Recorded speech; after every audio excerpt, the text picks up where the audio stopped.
श्री गोस्वामी जी लिखते हैं, श्री गोस्वामी जी अनुग्रह करते हुए कहते हैं,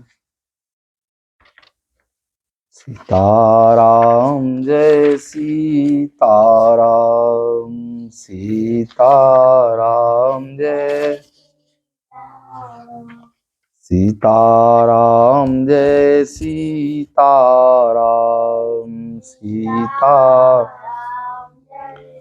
नील सरोरुह श्याम, तरुण अरुण बारिज नयन,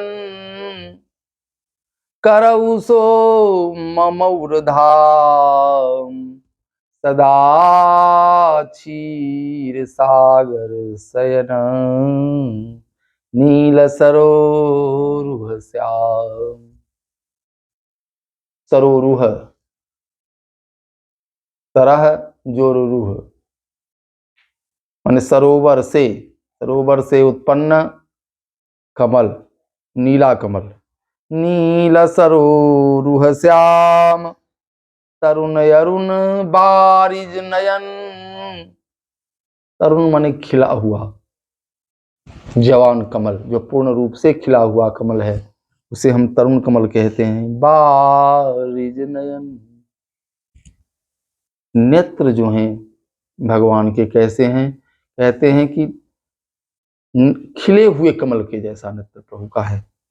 करऊ सो मम उर्धाम, प्रार्थना करते हैं कि हे प्रभु आप हमारे हृदय में विराजिए, जो सदा क्षीर सागर में शयन करने वाले। नील सरोरुह श्याम, नीले कमल के समान कहने का क्या भाव है। श्री गोस्वामी जी कहते हैं कि नीला कमल आर्द्र होता है, भींगा हुआ होता है। दूसरा गुण क्या है, आर्द्र के साथ साथ नीला कमल जो होता है, सीताराम जय सीताराम,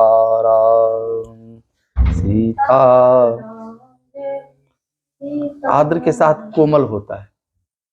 भगवान करुणा के सागर हैं, आर्द्र हैं। दूसरा गुण क्या है कि भगवान अत्यंत कोमल हैं, अत्यंत मृदुल हैं। कोमल ठाकुर जी का अति कोमल रघुवीर सुभाऊ, यद्यपि अखिल लोक कर राऊ, करुणामय रघुनाथ गुसाई, बेग पाई यहीं पीर पराई। भगवान अपने शरणागत पर एक रस स्नेह रखते हैं। अब दूसरा, तरुण अरुण बारिज नयन, ठाकुर जी के नेत्र जो हैं वो तरुण कमल के समान हैं। इसकी व्याख्या करते हुए महापुरुष कहते हैं कि भगवान का जो कर्ण है आकर्ण पर्यंत इतना लंबा है, आंख जो कान से स्पर्श कर रहा है, इसकी लंबाई इतनी है आंख की जो कान से स्पर्श कर रहा है। कर्णांत दीर्घ नयनम नयनाभिरामम, और बड़ी बड़ी आंखें होने के कारण इनका स्वरूप अति सुंदर लगता है। बड़ा ही मनोहर स्वरूप ठाकुर जी का है, इसलिए भी तरुण कहा। आगे कहते हैं कि भगवान तरुण कहने का तात्पर्य है कि जो जवान व्यक्ति होता है उसमें आलस्य नहीं होता है, आलसी नहीं होता है। तो भक्त का रक्षण करने के लिए, भक्त के योगक्षेम का वहन करने के लिए भगवान कभी आलस्य नहीं करते, हमेशा तत्पर रहा करते हैं। अरुण, अरुण से क्या तात्पर्य, अरुण का अर्थ होता है लाल, जो लालिमा युक्त है। अरुण का अर्थ हुआ लाल। अरुणो व्यक्त रागस्यात् इति विश्वकोशे, अरुणता का अर्थ ऐसा लाल जो लालिमा युक्त तो है लेकिन वह लाल प्रकट नहीं है। जैसे आंखों में दिखेगा तो आंखों में किनारे किनारे लाल दिखेगा, किनारे किनारे लाल दिखेगा, और वह लालिमा जो है तो आंख की सुंदरता को बढ़ा देता है। आकर्ण पर्यंत लंबे, इसके बाद जो अन्य भाव आया है, सदा क्षीर सागर शयन, नील सरोरुह श्याम, तरुण अरुण बारिज नयन, नील सरोरुह श्याम, तरुण अरुण बारिज नयन, हे करो सुमम उर्धाम, सदा क्षीर सागर शयन, करो सो मम उर्धाम। धाम का अर्थ होता है घर, धाम का अर्थ होता है स्थान, धाम का अर्थ होता है पुण्य तीर्थ स्थल, धाम का अर्थ होता है तेज, धाम का अर्थ होता है प्रकाश। कितने अर्थ हो गए? पहला अर्थ धाम का अर्थ घर। तो स्वामी जी प्रार्थना कर रहे हैं कि हे परमात्मा, आप मेरे हृदय रूपी घर में निवास करिए। दूसरा धाम का अर्थ होता है पुण्य तीर्थ। भगवान से प्रार्थना है गोस्वामी जी की, आप ऐसी कृपा कीजिए कि हमारा हृदय तीर्थ के समान हो जाए, तीर्थ के समान पवित्र हो जाए। तीसरा भाव, हे परमात्मा, मेरे घर को आप प्रकाशित कर दीजिए, मेरे घर में जो अंधेरा है, इस मोह रूपी अज्ञान को आप दूर कर दीजिए। करो सो मम धाम, सदा क्षीर सागर शयन। अब आगे कहते हैं कि परमात्मा क्षीर सागर में शयन करने वाले हैं। इसका भी बड़ा सुंदर भाव आया है। जब ठाकुर जी का निवास चित्रकूट पर हुआ तो सबों ने दर्शन करते हुए कहा, ये साक्षात क्षीर सागर में निवास करने वाले श्रीमन नारायण भगवान शेष और लक्ष्मी जी ही पधारी हैं। पय पयोधि तजी अबध बिहाई, पय पयोधि, पय माने दूध, पय माने क्षीर, अपयोधि माने समुद्र। पय पयोधि तज अबध बिहाई, जहाँ सिए लखन राम रहे आई। जहां आकर के कौन कौन निवास कर रहे हैं चित्रकूट में? सीता जी निवास कर रही हैं, श्री राम जी निवास कर रहे हैं, और श्री लक्ष्मण निवास कर रही हैं। कौन?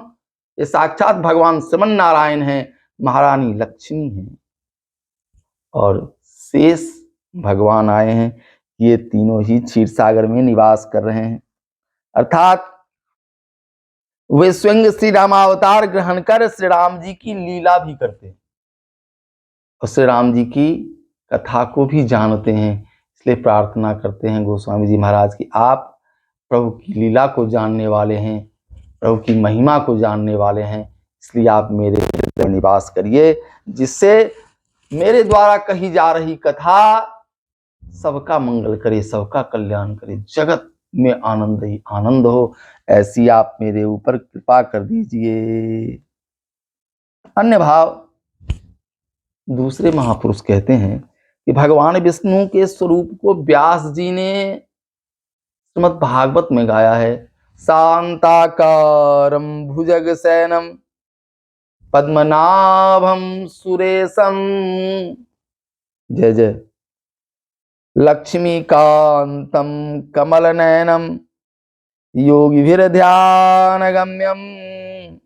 हे वंदे विष्णु भवभयहरणं, सर्वलोकैकनाथं शांताकारं भुजगशयनं।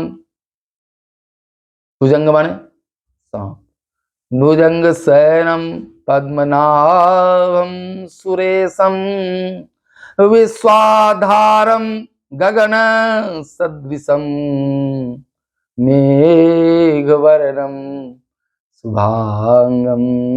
मेघवर्णम, तुलना कीजिए, वहां तुलना होगी गोस्वामी जी महाराज। जय सीताराम। नील सरोरुह श्याम, और यहाँ मेघवर्णम, नील सरोरुह श्याम। नीले कमल का रंग कैसा? कमल का रंग नीला, मेघ भी नीला। शांताकारं भुजगशयनं पद्मनाभं सुरेशं विश्वाधारं गगन सदृशं मेघवर्णं शुभांगं कमलनयनं गगन सदृशम मेघवर्णम। ये आ गया इसमें कमलनयनम गगन सदृशम मेघवर्णम। और बाकी का जो विशेषण है वह नील सरोरुह श्याम तरुण अरुण बारिज नयन क्षीर सागर शयन में बाकी का विशेषण आ गया। कौन कौन विशेषण आ गया? भुजग शयनम, भगवान कहाँ शयन करते हैं? शेषनाग पर शयन करते हैं। लक्ष्मीकांतम, लक्ष्मी के पति हैं।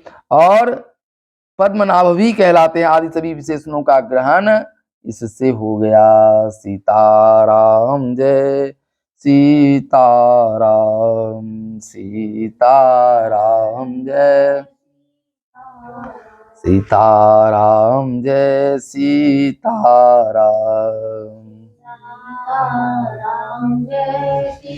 क्षीर सागर शयन से एक भाव श्री वैद्यनाथ जी कहते हैं, उनका बड़ा ही दिव्य भाव है। कहा कि दुर्वासा ऋषि के श्राप से जब क्षीर सागर से लक्ष्मी जी लुप्त हो गई, तो लुप्त होने के बाद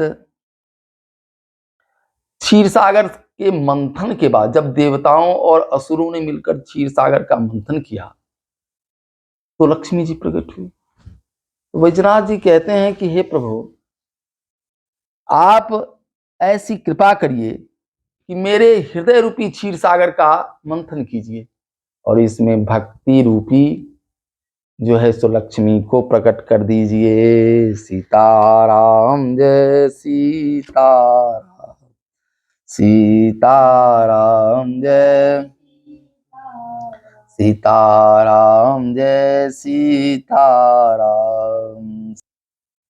आपने क्या किया है? जल पर जो है भगवान का निवास है। ठाकुर जी की ऐसी लीला है, जल पे है थल, थल पे आसमान, फिर भी एक दूजे पे न बोझ के समान।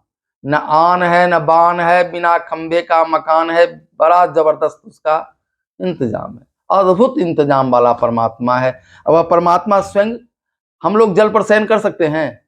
अगर नीचे मान लो गहरा पानी है तो गहरा पानी पर शयन करने की क्षमता हम सब में नहीं हो सकती है, लेकिन परमात्मा उस जल पर शयन करने वाले हैं, उस पर शयन करते हैं। सीताराम जय सीताराम, सीता।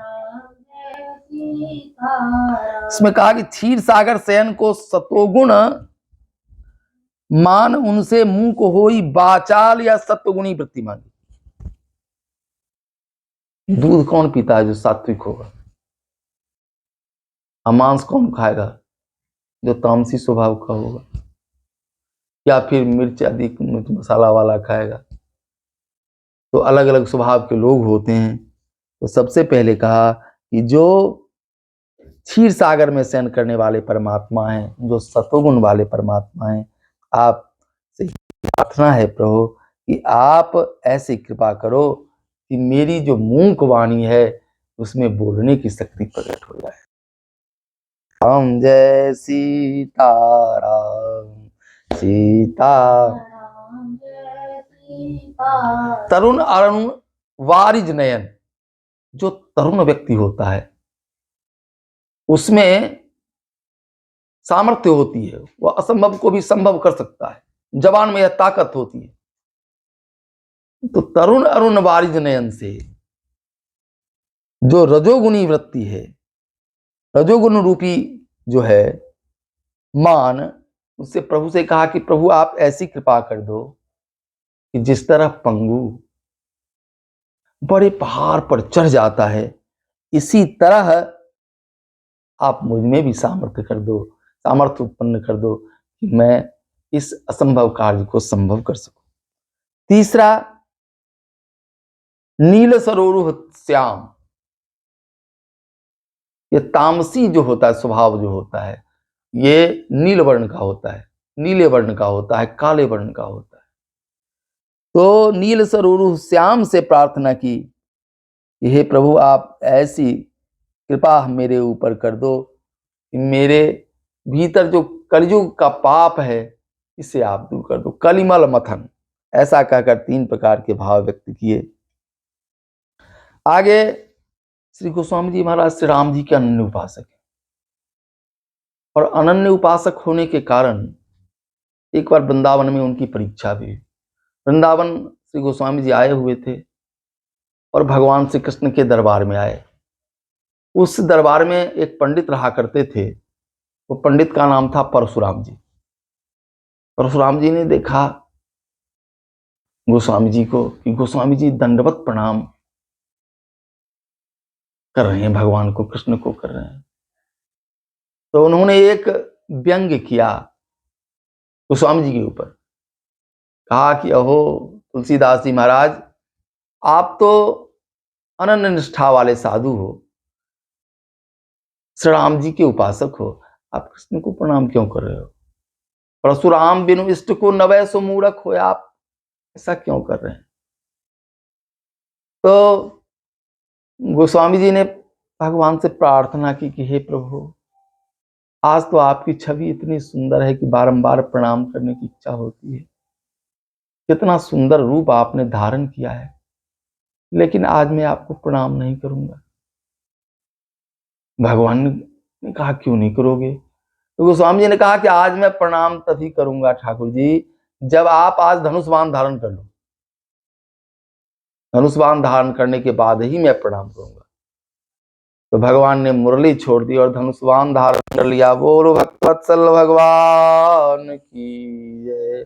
कहा कहूं छवि आज की, भले विराजो नाथ, हे तुलसी मस्तक तब नबै, धनुष बाण लियो हाथ। जब आप धनुष बाण धारण कर लोगे तब मेरा मस्तक आपके चरणों में नवेगा। सीताराम जय सीता हो गए। और भगवान जब प्रसन्न हो गए तो मनु शत्रुपा जी ने ठाकुर जी से प्रार्थना की। तो ठाकुर जी सामने प्रकट हैं। नील सरोरुह नीलमणि, नील नीरधर श्याम, हेला जहि तन शोभा निरखी, कोटि कोटि सत्कार। नील सरोरुह, 3 उपमाएं यहां दी गई है नीले रंग की।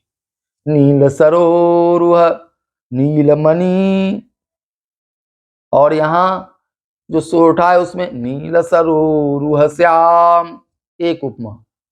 और यहाँ 3 उपमाएं दी गई हैं। नील सरोरुह नीलमणि, नील नीरधर श्याम, लाजहि तन शोभा निरखी, कोटि कोटि सतकाम सियावर रामचंद्र की जय। पवन सुत हनुमान की जय। यह शंका उठाकर श्री राम गुलाम द्विवेदी जी कहते हैं कि कैवल्य के अंतर्गत महाकारण और कारण शरीरों की जहां उपनिषदों में व्याख्या है, वहां कारण की उपमा नील कमल से। कमल ही से ब्रह्मा जी की उत्पत्ति है और उससे जगत की। महाकारण शरीर के लिए नीलमणि की उपमा सार्थक है, एवं कैवल्य के लिए नील नीरधर की। सगुण ब्रह्म के प्रतिपादन में इन तीनों सूक्ष्माति सूक्ष्म शरीरों की प्रधानता है। श्री रामभद्र के परस्वरूप में तीनों का समावेश है और श्रीमन नारायण में 2 का परोक्ष भाव से ग्रहण होता है और कारण का प्रत्यक्ष भाव से, क्योंकि वे जगत के प्रत्यक्ष कारण स्वरूप हैं। सीताराम जय सीताराम। सिमरिया धनुधारी, तेरी लीला जगत से न्यारी। दीनन के हितकारी, सांवरिया धनुधारी। दीनन के हितकारी, सांवरिया धन मुनि मन अगम अलख अविनाशी, मुनि मन अगम, मुनि मन अगम अलख अविनाशी, हे भय नृप अजिर बिहारी, सांवरिया धनुधारी। हे भय नृप अजिर बिहारी, सांवरिया धनुधारी। परमात्मा जो जगत में लीला करते हैं ये अपने भक्तों के लिए करते हैं, और जो दैन्य भाव से भगवान की उपासना करने वाले हैं उस पर भगवान की विशेष कृपा होती है। श्रवण नारायण जी कहते हैं, बक्सर वाले मामा जी, कि जो परमात्मा मुनियों के मन के लिए अगम है, जो दिखता नहीं है, जो अविनाशी है, वही परमात्मा कृपा पूर्वक, वही क्षीर साई परमात्मा, क्षीर सागर में शयन करने वाला, जो पय पयोधि छोड़कर चित्रकूट में भी वास करने आए हैं, वही परमात्मा कृपा पूर्वक अपने भक्त के लिए उसके आंगन में डोलने लगते हैं। भैनिप अजिर बिहारी, अजिर बिहारी हो जाते हैं। अरे राम लक्ष्मण, एक नहीं चार चार रूपों में, राम लक्ष्मण भरत शत्रुघ्न, राम लक्ष्मण, राम लक्ष्मण भरत शत्रुघ्न, राम लक्ष्मण।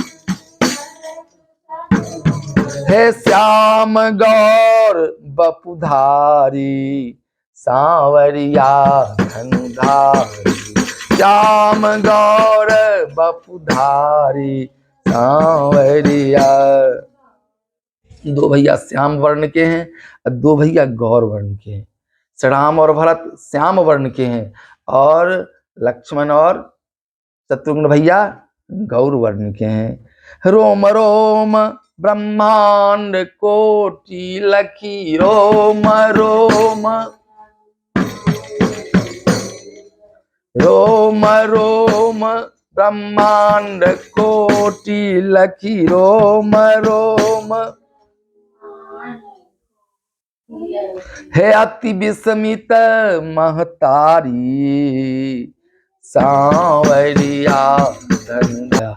और जब ऐश्वर्य रूप देखा तो उसमें क्या देखा कि भगवान के रोम रोम में ब्रह्मांड समाया हुआ है। जो परमात्मा विराट है, बहुत बड़ा है, वह भक्त पर जब कृपा करता है माँ के गर्भ में प्रविष्ट होकर माँ को गर्भ का भी सुख देता है। ऐसा सुख देने वाला परमात्मा है, उसकी यह पावन लीला है। सोई रघुलाल पालने झूले, सोई रघुलाल, सोई रघुलाल पालने झूले, सोई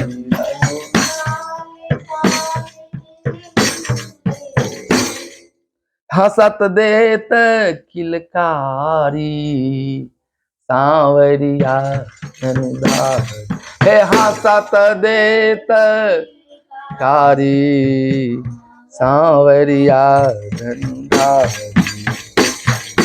अति विस्मित महतारी, सांवरिया धनुधारी। खेलत फिरत अवध गलियन लखी, खेलत फिरत,